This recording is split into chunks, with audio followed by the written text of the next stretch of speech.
महिलाओं के विरुद्ध अपराधों की जल्द से जल्द जांच हो,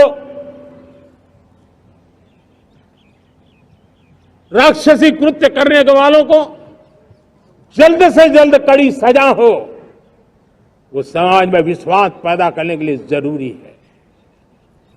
मैं ये भी बताना चाहूंगा कि जब बलात्कार की या महिलाओं पर अत्याचार की घटनाएं घटती हैं तो उसकी बहुत चर्चा होती है, बहुत प्रचार होता है, मीडिया में छाया रहता है। लेकिन जब ऐसे राक्षसी मनोवृत्ति व्यक्ति को सजा होती है तो वो खबरों में कहीं नजर नहीं आती, एक कोने में कहीं पड़ा रहता है। अब समय की मांग है कि जिनको सजा होती है उसकी व्यापक चर्चा हो, ताकि ऐसा पाप करने वालों को भी डर पैदा हो कि ये पाप करने की हालत ये होती है कि फांसी पर लटकना पड़ता है। और मुझे लगता है कि ये डर पैदा करना बहुत जरूरी है। मेरे प्यारे देशवासियों, हमारे देश में ऐसी एक आदत बन गई थी स्वभाव से, हम देश को कम आंकना, देश के प्रति गौरव के भाव का अभाव होना, ये पता नहीं क्यों हमारे जहन में घुस गया था।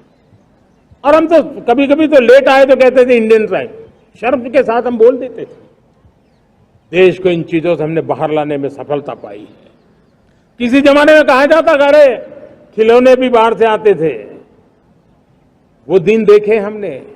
आज मैं गर्व से कह सकता हूं कि मेरे देश के खिलौने दुनिया के बाजार में अपनी धमक लेकर के पहुंच रहे हैं।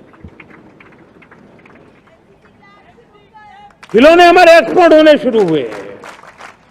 तो एक जमाना था हम मोबाइल फोन इंपोर्ट करते थे, आज मोबाइल फोन का मैन्युफैक्चरिंग का इकोसिस्टम बना है, एक बहुत बड़ा हब बना है, और आज हम मोबाइल फोन दुनिया में एक्सपोर्ट करने लगे हैं। ये भारत की ताकत है। साथियों, भविष्य के साथ सेमीकंडक्टर जुड़ा हुआ है, आधुनिक टेक्नोलॉजी जुड़ी हुई है, एआई जुड़ा हुआ है। हमने सेमीकंडक्टर मिशन पर काम शुरू किया है। हर उपकरण में मेड इन इंडिया चिप क्यों न हो, क्यों ये सपना मेरे देश का नौजवान देखे। टैलेंट यहां है, सारे इस प्रकार के रिसर्च काम हिंदुस्तान में होते हैं, तो अब प्रोडक्शन भी हिंदुस्तान में होगा, सेमीकंडक्टर का काम भी हिंदुस्तान में होगा, और हम एंड टू एंड सॉल्यूशन दुनिया को देने की ताकत रखते हैं, और हम उसको साथियों, एक जमाना हमने देखा है 2G के लिए हम कैसा संघर्ष करते थे। आज हर उपकरण में हम देख रहे हैं, हम तेजी से आगे बढ़े।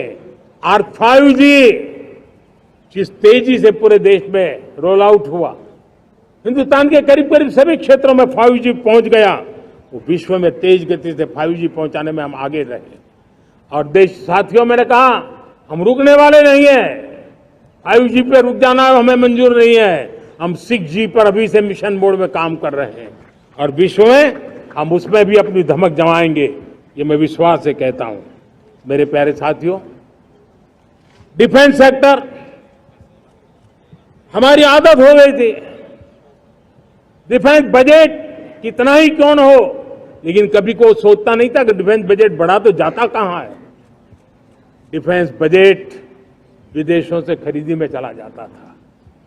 अब हम चाहते हैं हम आत्मनिर्भर बने, और मैं हमारी डिफेंस फोर्सेस का हृदय से धन्यवाद करता हूं।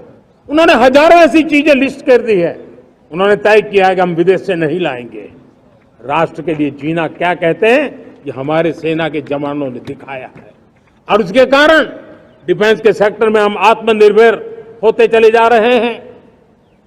आज डिफेंस मैन्युफैक्चरिंग में भारत की पहचान बनी है, और मैं आज खुशी से कह सकता हूं कि जो देश कभी डिफेंस की हर छोटी मोटी चीज बाहर से लाता था, आज धीरे धीरे दुनिया के कई देशों में हम जो डिफेंस के इक्विपमेंट मैन्युफैक्चर कर रहे हैं वो हम एक्सपोर्ट करने लगे हैं। दुनिया में डिफेंस हब, मैन्युफैक्चरिंग हब के रूप में हम धीरे धीरे उभर रहे हैं। हम मैन्युफैक्चरिंग क्षेत्र को बढ़ावा देना चाहते हैं, क्योंकि रोजगार के लिए सर्वाधिक आवश्यक है। आज PLI स्कीम को बहुत बड़ी सफलता मिली है।